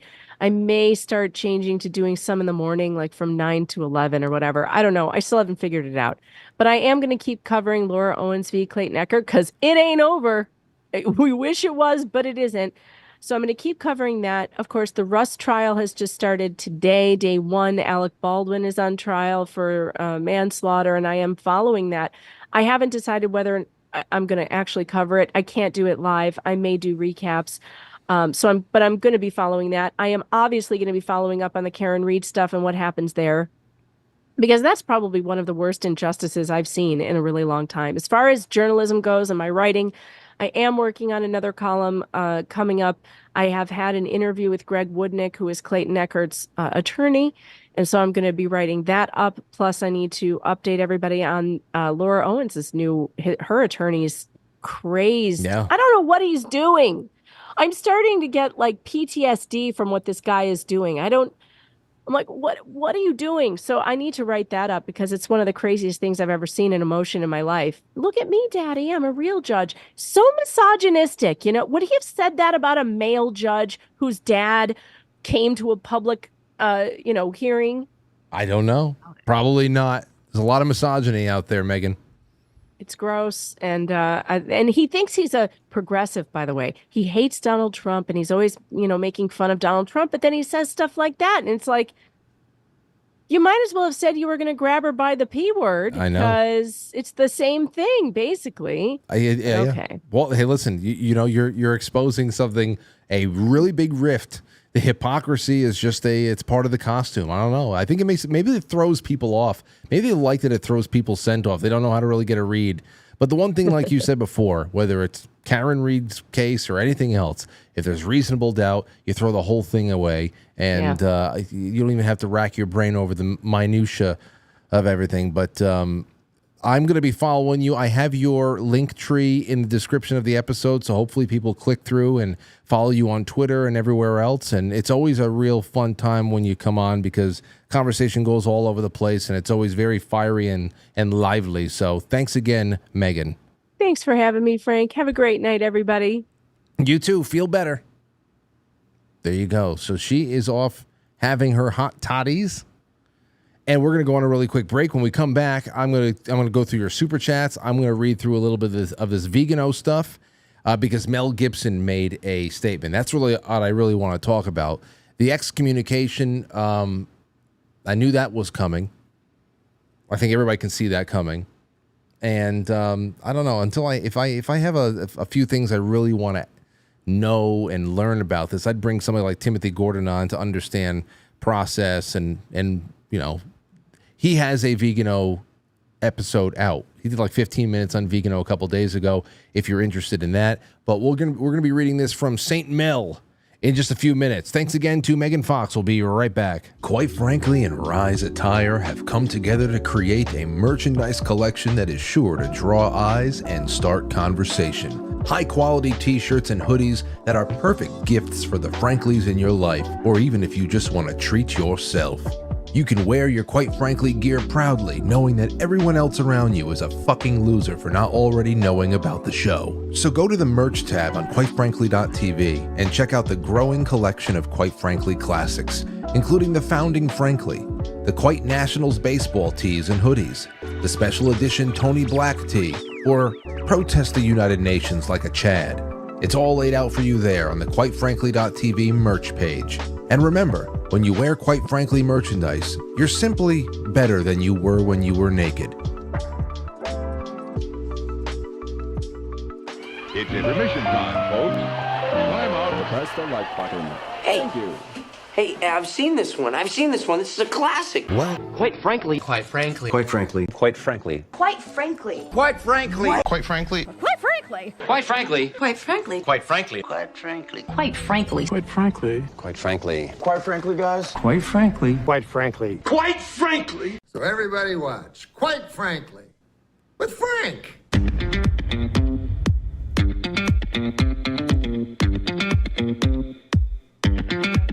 Quite frankly.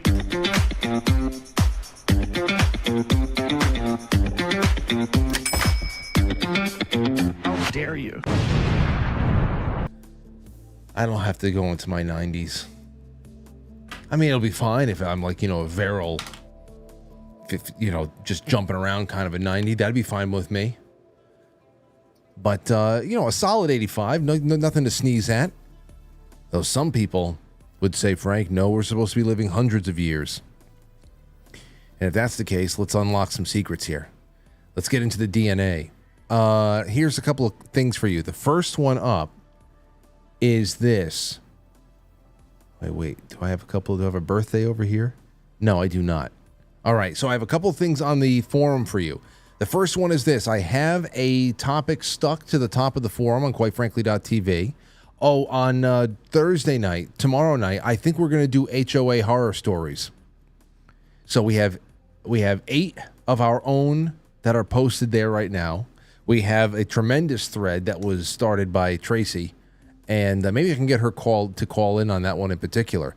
But then I found all these other side threads of people with their HOA horror stories. I think it'd be amazing. If you have any stories of ridiculousness, pettiness that revolves around homeowners associations, please. The more petty, the better. Get on quitefrankly.tv, hit the forum, join the forum. It only takes an email address, and right there at the top it says HOA horror stories. But here is something else that was added today, and this was because of a friend of ours that called in over the course of last week. Here it is. I have a military paranormal unexplained experiences thread. Now, this is brand new. There's nothing on here. Oh, wait, there is. There's a few on there from Connor. There's a couple on it. Okay. Anyway, I hope that I can build this up for the end of summer, and that we can have this ready in September or something like that for everybody out there in the military who has had paranormal, unexplained experiences, really creepy things. Not just like, you know, whew, that was close, or, you know, near-death experiences. I know that the military is just, it consists of a lot of dangerous work. So I understand that, but I'm talking paranormal. I'm talking about creep show kind of stuff. So that's there. That's number one. Number two, quite frankly, we have a newsletter that is coming out. This is the best part. I can't wait, because this is going to be the precursor, ladies and gentlemen, to an actual print publication that we would like to do a few times a year, a magazine That'll be in the future. It's a precursor. This is a precursor to that. Right now, is going to be a part of a new perk, universal for anybody who becomes a monthly subscriber, a patron of the show, a sponsor of the show. No matter where you sponsor the show on either Patreon, Subscribestar, quitefrankly.tv, the Squarespace, or through the chat room over there on pilled.net. Wherever, if any of those 4 places, you have a list of universal perks that everybody gets access to: book clubs, to Sunday streams, and all that stuff, monthly raffles. But this is the new thing that's going to be universal for everybody. That is the Quite Frankly newsletter. All right. Once a month, we have a newsletter that is being put together. My producer, Krista, is taking the reins on that very soon. She and Lauren were putting together the actual template and all that. We're going to have great submissions, people who are going to be adding to it. There's going to be fan highlights. So people from the audience we're going to get people highlighted parts in there. There's going to be, top 5, exclusive top 5 lists from Matt. There's going to be recipes. There's going to be all that in a monthly newsletter that's going to be linked. It's going to be great. You're going to love it. But if you signed up on the free mailing list, you won't get it because that's just for emergencies and shit like that. But if you want to be a part of that, which is a precursor to one day having a Quite Frankly quarterly or something else, I'm going to be plugging this a lot because I'm really excited about this. Anything that is in the vein of traditional mass communication, a publication, a radio broadcast, I love it. The fact that we're getting closer to having a radio show and a newspaper is awesome. It's like Citizen Kane. But anyway, here is what we have over here. It's a thread for anybody who wants to put fan submissions. And everything is there. Krista put it there. If you'd like the chance to be included in a future Quite Frankly official newsletter, please submit your photos and stories below.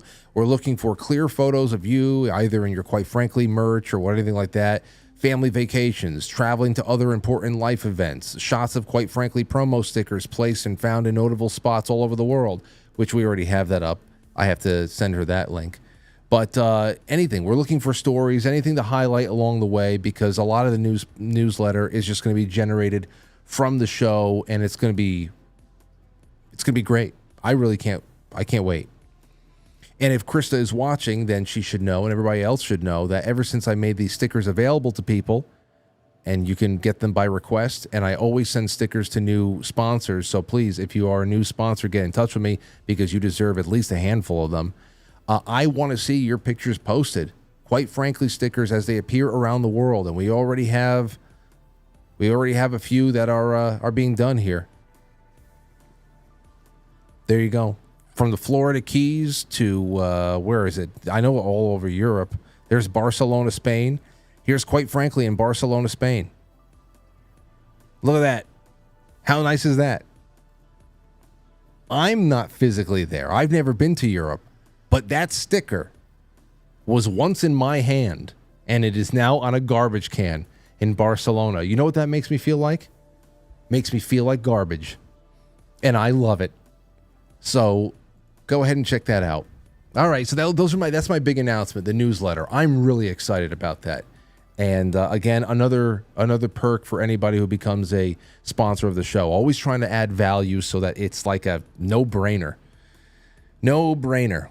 All right, a couple of screenshots from the chat room the other night. You remember we noticed, I think it was Katie from Texas that sent this to us, that there are suddenly on YouTube chat summaries that are there for people who are joining the stream in the middle of its broadcast, so that when you see what you can see right off the bat what people in the chat are talking about. Here was the first summary that was sent to me. I thought it was wow. Chat summary. Viewers are reacting in real time with their live comments as they watch the news conference between U.S. President Joe Biden and Russian President Vladimir Putin. Many are highly critical of Biden and critical of how the interview is being conducted. No, it's totally wrong. That's not what was going on. Joe Biden had mentioned Putin. He was talking to George Stephanopoulos, and we were just talking about how crazy it was that the interview was being conducted. I thought, it was hilarious.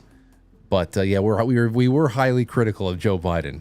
Absolutely. But here's another one for you that I did not see until after the show. With 666 people watching at the time, creepy. Here's a chat summary from that point. Viewers are expressing distaste and skepticism about a politician and are making fun of their appearance, clothes, and speaking. That sounds like my show. That sounds like something that happened on Quite Frankly on any... Oh, that is so funny. Ladies and gentlemen, if you find really awesome chat summaries on YouTube, now that I don't know if this is just an experiment. Oh, it is. It says auto-generated experiment. Quality may vary. The quality definitely varies. If you find really funny chat summaries, screenshot them and send them to me, because this is terrific. And anything can make it in the into the newsletter now. Anything can make it into the newsletter at this point. I don't care what the hell it is. So there's that. In other news, Alex Soros, who is literally Gollum from Lord of the Rings, is married to Uma Abedin. There's a picture of him kneeling before her. He looks like Gollum. A strange little creature. I wonder what the Soroses paid for Uma. I wonder what it was. Obviously, it's a strategic partnership. You know, Uma is property of Hillary Clinton, and of course, she was an offering to Gollum, and now the bloodlines can be merged. So what the plans for the future holds, I don't know, but that's what's happening right now. That's going on. Just had to put that out there. Okay, a couple of super chats, then into the Vigano story. Irrational X says, please ask Megan, this came in just as she got off, in the future. Oh, okay. Ask Megan in the future about Suzanne Morphew case in Colorado. She was found with tranquilizer sedative in her system. Her husband, Barry, was satellite pinged running around their house with a tranq gun. A dart was found in the dryer, and he was acquitted. See, I'm telling you, there's crazy shit going on all over the place. Do me a favor, Irrational. Can you please send me that in an email as well? So when I find it, I can just quickly copy and paste and get it over to Megan, and we'll put it in our show notes for whenever she comes on, hopefully by the end of the summer. I like having her on. She's got to come on more often, if she'd like to, of course. Gino says, much love, Francis. When are the Yanks going to get their heads out of their asses? Great show, as always. Dude, I didn't think that... this is the year I thought that they were going to have coming out of spring training. Then, of course, they surprised us with a 52-game windfall, and everybody was clicking and playing above and beyond their potential. I don't know, but now it's just even Soto's not hitting right now. So it's really, really, I haven't really watched in a while. I get the updates. I listen a little bit on the radio, but it's pathetic. When baseball gets pathetic, it's not that I won't watch the sport. I'll just watch better teams play because I like high quality of play. The Yankees are just wounded. They're like roadkill. It's like watching roadkill. You want to go watch a dead and bloated raccoon play baseball right now? Go ahead. It's on the side of I-95. There's definitely 9 dead raccoons on the side of I-95. That's the Yankees. All right, let's see here. Jay Britt says, happy hump day, Frank and Franklies. Well, happy hump day to you, too. I pray you all get humped. Over on Pilled, let's see. Sean Joe with a nice sleeve of cookies. C. Blanche, thank you. Val Hal, good to see you out there, Val. Not my name. I usually don't like iced coffee, but that, quite frankly, Elevation Blend Iced is on point. Listen, I have it, especially now, probably until about late September, early October, it's going to be iced. I actually have a lot of iced coffee in the middle of, in winter too from time to time, but that's when it's mainly hot for me. I can't drink a hot cup of coffee right now unless I'm in an air-conditioned room. But I love it. I just have it iced black in the morning. We brew many carafes and then just let them chill out on the on the counter for a little bit, and then they go right into the pitcher and into the refrigerator. And in the freezer, we have 2 ice trays of, quite frankly, Elevation Blend freezing into coffee cubes. And let me tell you, coffee ice cubes do not melt fast. Okay, and if you have a good container for that coffee, it is going to stay cold for a long time, and it does not water itself down. So if you never tried that before, find yourself a good method of making iced coffee at home. It's so good, especially this time of year. Oh man, I throw it down, man. It's so good. Thank you, not my name. Hello, asshead. Hello, Sean Joe again, Music Man. And the Sentinel says, my first job as babysitter for my siblings at 10, and I got my first summer job doing pest control working for Grandpa at 13. Doing pest control working for Grandpa at 13, paid $500 cash for my first car, a 1973 Firebird in 1984. I love that, Sentinel. That's great. Yeah, my first job was at age 12. I worked in the kitchen at a pizzeria in Stamford, Connecticut called Michelina's. Michelina's Pizza. They had a stack of Playboys in the bathroom. And I worked there for that summer. The next summer is when I got a job at CVS, and I was there for a little while.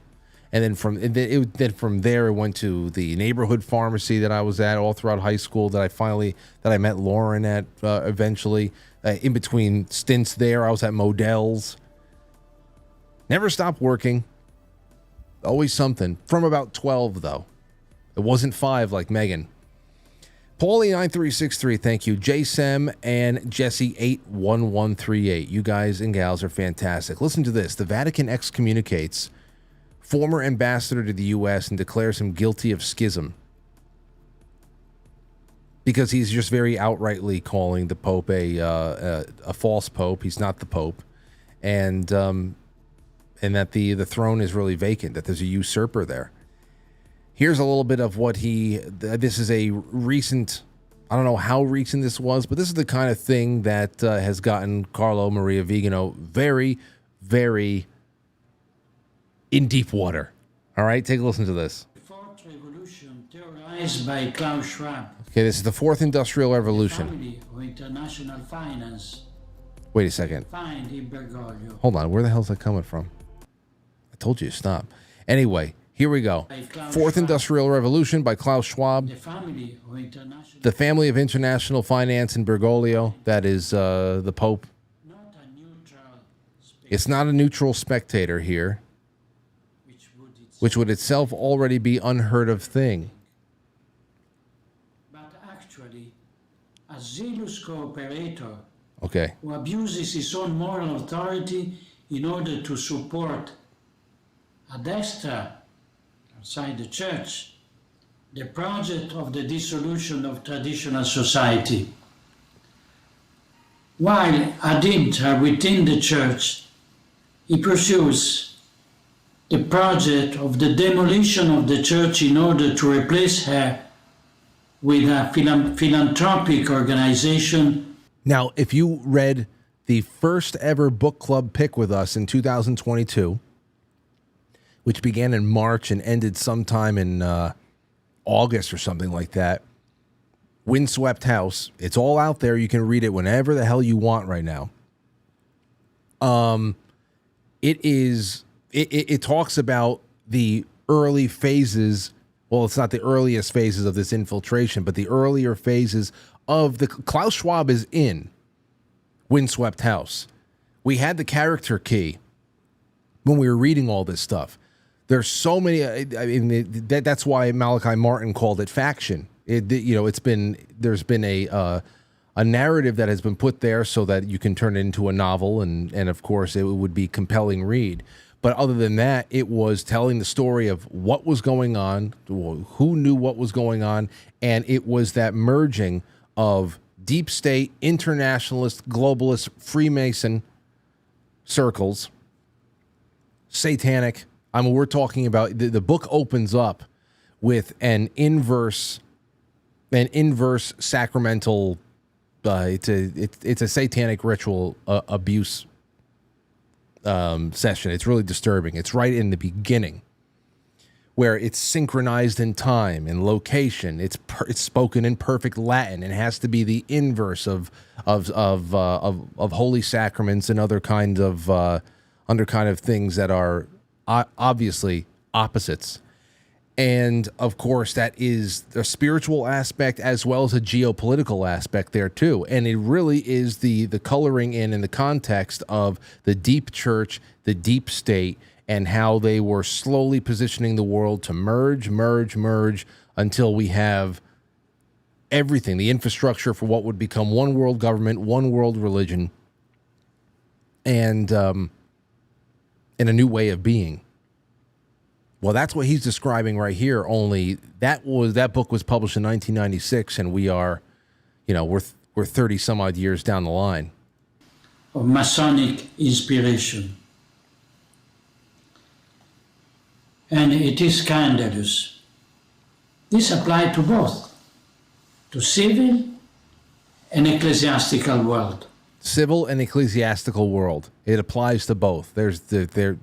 Exactly. It's just, even if you're not in one, you're still a part of the other, and therefore it's all our same fight.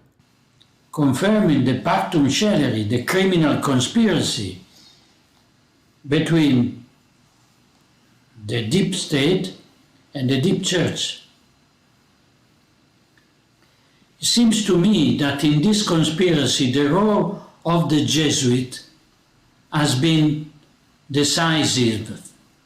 It is no coincidence that, for the first time in history, a religious of the Society of Jesus is seated on the throne of Peter.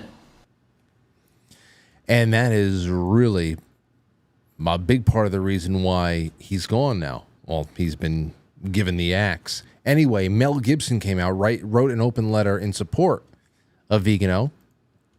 There's Mel. He says, excommunication by Pope Francis is like a badge of honor. Actor and film director Mel Gibson sent a letter of encouragement to Archbishop Carlo Maria Vigano after Red Pope Francis excommunicated him last week. Archbishop Carlo Maria Vigano was found guilty of schism. The Archbishop announced that he had not attended his Vatican schism trial, and in a powerful statement and an indictment of the Vatican and Pope Francis argued that he is not in schism with the Catholic Church. Instead, he accuses the Pope of heresy and schism and requests that he be removed from the throne which he has unworthily occupied for over 11 years. End quote. Archbishop Carlo Maria Vigano, a friend of the faithful and dedicated to the church and sharing the word of Jesus Christ, has been outspoken against the destruction of the church, COVID mandates, the stolen elections, and has called out the current pope for his destructive actions against the church and has warned about the World Economic Forum. Gibson's letter to Archbishop Carlo Maria Vigano appeared first on the website of Italian journalist Aldo Maria Valli, and here it is. Dear Archbishop, I'm sure you expected nothing else from Jorge Bergoglio. I know that you know that he has no authority whatsoever. I'm not sure how this will affect you going forward. I hope you will continue to say Mass and receive the sacraments yourself. It really is a badge of honor to be shunned by the false post-conciliar church. You have my sympathies that you suffer publicly this grave injustice. To me and many others, you are a most courageous hero. As always, you have hit the nail on the head regarding the illegitimacy of Francis. You express the core problems with the institution that has eclipsed the true church, and I applaud your courage in expressing that, but more than that, in maintaining fidelity to the true church. You are a modern-day Athanasius. I don't know this name. I'm sorry. I don't know the name. I'm sorry. I'm not as learned as Mel. I have all respect for the way you defend Christ and his church. I agree with you 100% that the post-conciliar church of Vatican II is a counterfeit church. This is why I built a Catholic church that only worships traditionally. You are welcome to come and say Mass here anytime. Of course, being called a schismatic and being excommunicated by Jorge Bergoglio is like a badge of honor when you consider he is a total apostate and expels you from a false institution. Remember that true schism requires innovation, something you have not done, but something that Bergoglio does with every breath. That is true. I mean, that's a great point right there, as far as trying to innovate and separate. And meanwhile, there are, people like Vigano in any place that just wants to remain true to what it's supposed to be and plants their feet down and roots themselves in one place, and suddenly they look apostate because they're not going with the innovation. This is why I say it's interesting here to see the commonality, but then again, we just explain where the commonality comes from between being an American patriot and believing in the Constitution and believing in the merits of the Constitution and how and why it was set up to be the way it was and how it would work. And then, of course, you have to apply a will to something like the Constitution, to rule of law. You have to apply a will. There has to be some kind of a moral inspiration to adhere to that, to make any of it even come to fruition anyway. If everybody is not morally on the same page and dedicated to it, then of course it's going to be what we are right now. So it's one thing to be an American patriot, to know what the country should be, and also lament its current demonic state and see it as irredeemable in many ways. And I can see how that is completely the same thing for a lot of devout Catholics who have seen there's nothing but evidence of this long-standing infiltration and destruction. It was targeted for destruction for a reason. Whether you believe it's, I know there's a lot of fundamental the differences in belief on that, just in particular between Catholics, Orthodox, and Protestants. But I mean, it was targeted for destruction.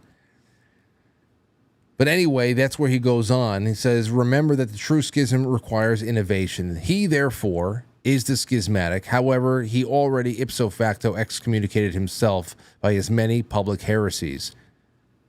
As you already know, he has no power to excommunicate you because he is not even a Catholic. So rejoice, I am with you, and I hope Bergoglio excommunicates me from his false church as well. Bergoglio and his cohorts have the clothes and the buildings, but you have the faith. God bless and keep you.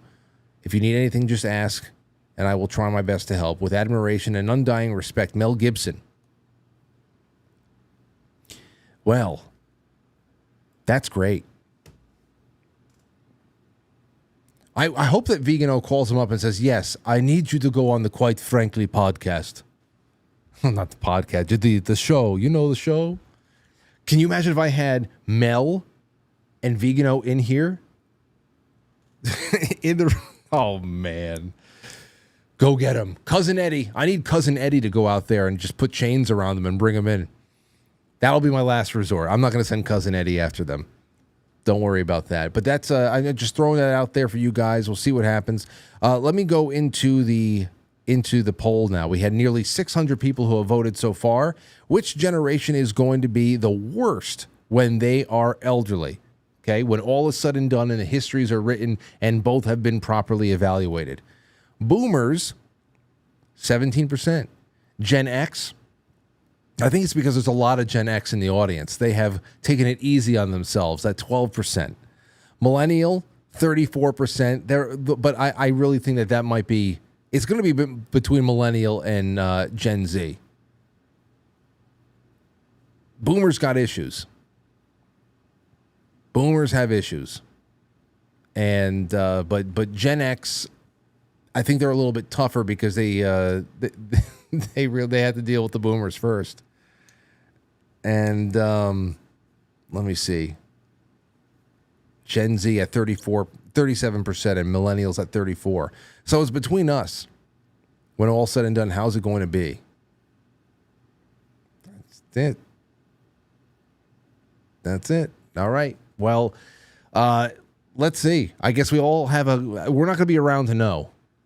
Somebody's going to be talking about us. One day, somebody's just going to talk shit about us and say, okay, it was definitely the millennials. It was definitely the Gen Z.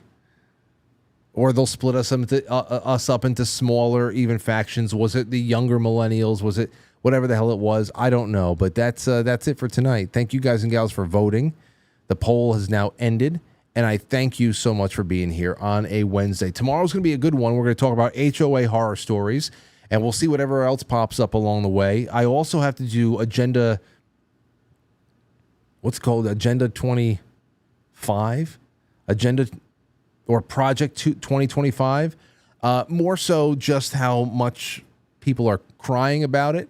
I said, hey, let's actually get a list of things that's in there. I just want to see how awesome it is, because if there's this much crying, there must be something awesome about it. But we'll do that up front real quick as a little standalone thing, and then I want to get into HOA horror stories, and then whatever happens from now until then, I got to remain flexible. You just never know these days. Dancing on the head of a pin. Thanks again, Megan Fox, for coming out. Thank you to all my friends out there in the audience who have supported me, and I hope many of you go out there and become sponsors, monthly sponsors. You can find all the information in the description below of every episode. There's links there, and there's also all of your options on the sponsor us page on quitefrankly.tv, because the newsletter is coming. And Lauren just texted me, said that DJ LeMahieu just hit the ball. It hit the ground, bounced up, hit him in the neck. Is he okay? He hasn't really been hitting at all. So it makes sense that he hit himself in the neck. We'll see you guys tomorrow night. Thanks for everything. I appreciate you. Good night. I'll catch you on the flip side.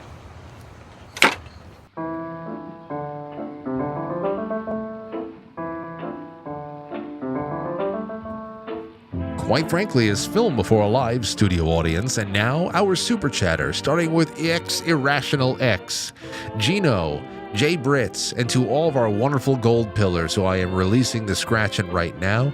Thank you so much to everybody on quitefrankly.tv and pilled.net. That is the coziest home to watch the show.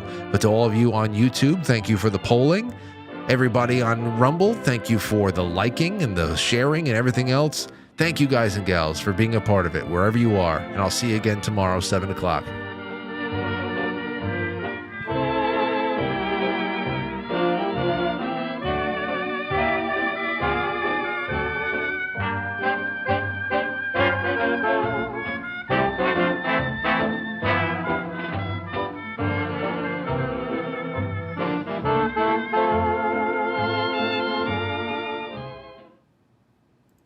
Think about it, though, Tone.